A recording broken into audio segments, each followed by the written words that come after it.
So I think that the biggest benefit or the biggest contribution of the EU in next years when it comes to the Western Balkans, it would be to give the clarity of this, how far the situation and the everyday life of citizens of the Western Balkans is from the average of the EU. We are a society that tend to be very pessimistic, very desperate in a sense, and we don't actually very often see reality as it is. We look extremely inward. We think that that the situation elsewhere is more perfect, or it is perfect, while we are fully imperfect. So I think that the contribution of the EU would be to bring clarity to what the everyday life of citizens is, from the safety of the roads that we drive on to the quality of education that our citizens go through, but also when it comes to the rule of law, how our courts function, prosecutor offices, and how far that is from the average in the EU. And I think that what is important for the Western Balkans is to realize that that's the best support they can get from the EU, and that they demand exactly that from the EU.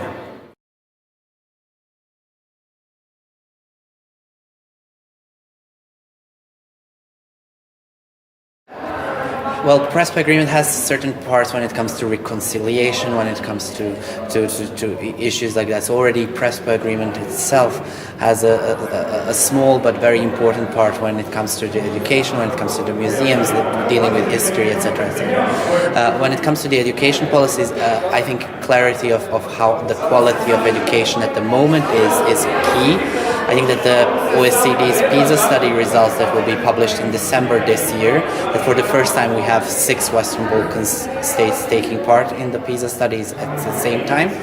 And the results are expected to paint a very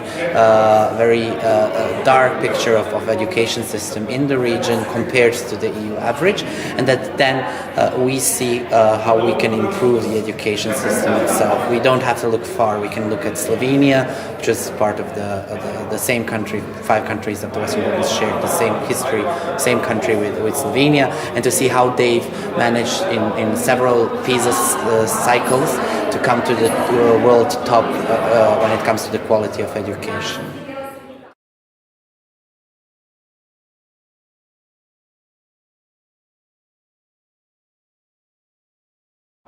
I think that both processes of reconciliation and Europeanization need to be happening in the parallel, and I think that to a certain extent they have been happening. If we look at the situation in Bosnia and Herzegovina, a country where I come from, we've managed, with the support from the foreigners, to achieve quite a lot. I mean, just after the war, we had almost ethnically cleansed areas where only one ethnic group was living.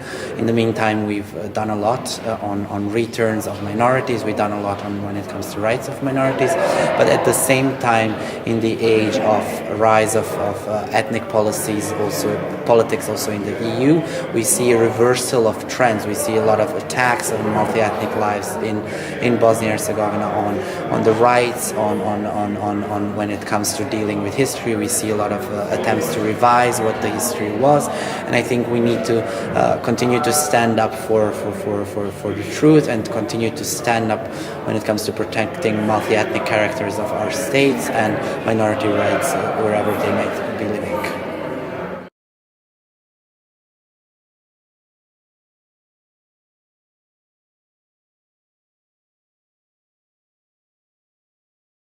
I think that Prespa agreement and the process that was led between between now North Macedonia and Greece, between the governments, it gives interesting lessons to be learned.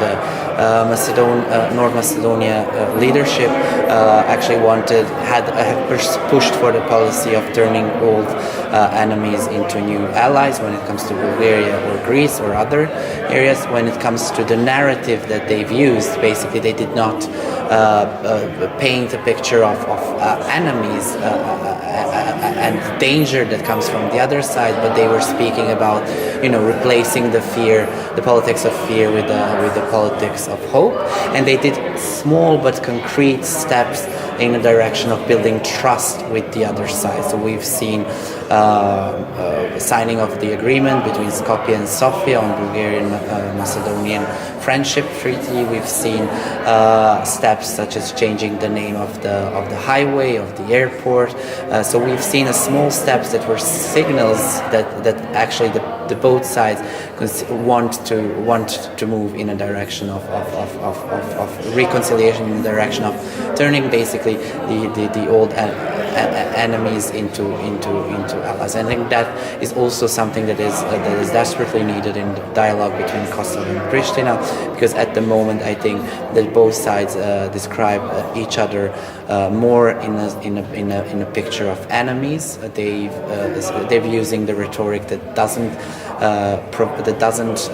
promise that it can be transformed into a positive energy, and there are also very much concrete steps that are negative, not the positive. So I think that's what they could learn, and what is at minimum what is missing in the current dialogue between Serbia and Kosovo.